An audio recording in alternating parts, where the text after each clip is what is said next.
So over here, you can see that I have this particular layer right here. Let's just go ahead and right click and rasterize this so that I can actually go ahead and select parts of the pictures.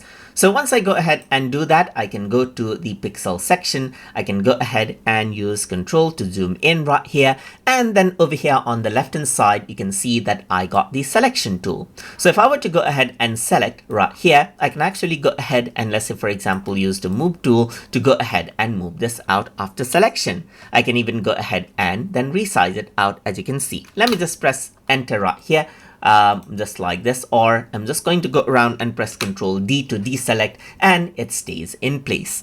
Apart from that, there are other selection tools right here. For example, there's elliptical selection tool that you can click and drag to go and make an elliptical selection and move it everywhere around. Press Ctrl D right here, and then you can see that it stays in place. You can go for column marquee tool as well. So this actually brings up a column right here. So it got a very thin selection, as you can see right here. So you can go ahead and pull up the pixel right here or move it into place. So it got one line a pixel, as you can see right here. Let me just press Ctrl D for that as well. Similarly, you got the row marquee tool as well, which actually brings up the row marquee. Similarly, there is freehand selection tool that actually allows you to go ahead and draw out freely and create a shape right here, just like this.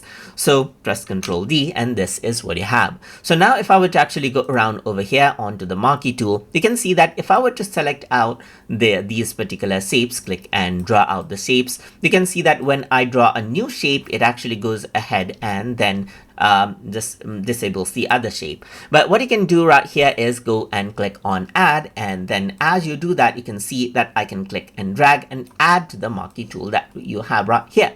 Same with the elliptical tool, you can go around onto add, and you can add it on top of this particular marquee tool right here. So you got this type of a selection, as you can see right here. Let me just press Ctrl D right here. Apart from that, you can also go around over here onto, let's say for example, subtract, and as you do that, what happens is that, let me just go around over here and then create out a marquee tool, a marquee shape, and then I can go around onto subtract, and if I were to go around, you can see that it subtracts it out right here from the selection. So you got a different sort of marquee right here, just like this.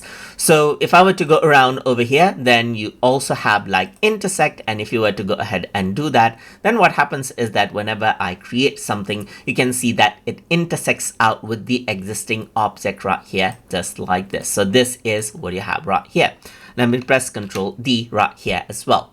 So now around over here, you can see the feather as well. So if I were to go around and increase out the feather right here, then what happens is that I can go around over here, click and drag out, let's say for example, a shape right here. So you can see that the feather is 30 pixels. So let's just go around and make it 7 pixels right here. And then I'm going to go around over here onto the mode, click and drag this out right here. And if I were to utilize the move tool, you can see that I actually have a very soft edge right here, just like this.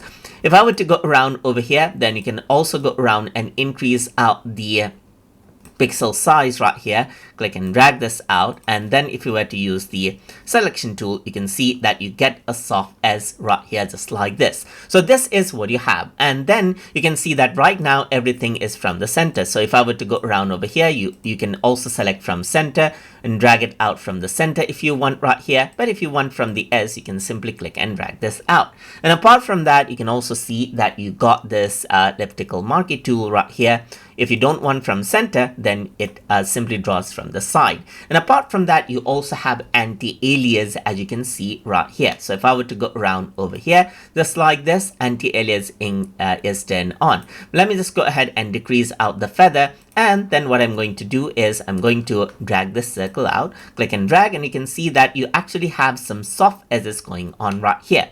But if you want exact pixels, then what you can actually do here is you can go around and turn off anti-aliasing. And as I select out, let's say for example, a particular let's say area right here, I can go ahead and click and drag out, and then over here you can see that it is much more harsher right here, just like this. So that is how you can go ahead and work around with selection tool inside of Affinity. So I hope you guys learned something as always. And as always, please like, comment, share, and subscribe.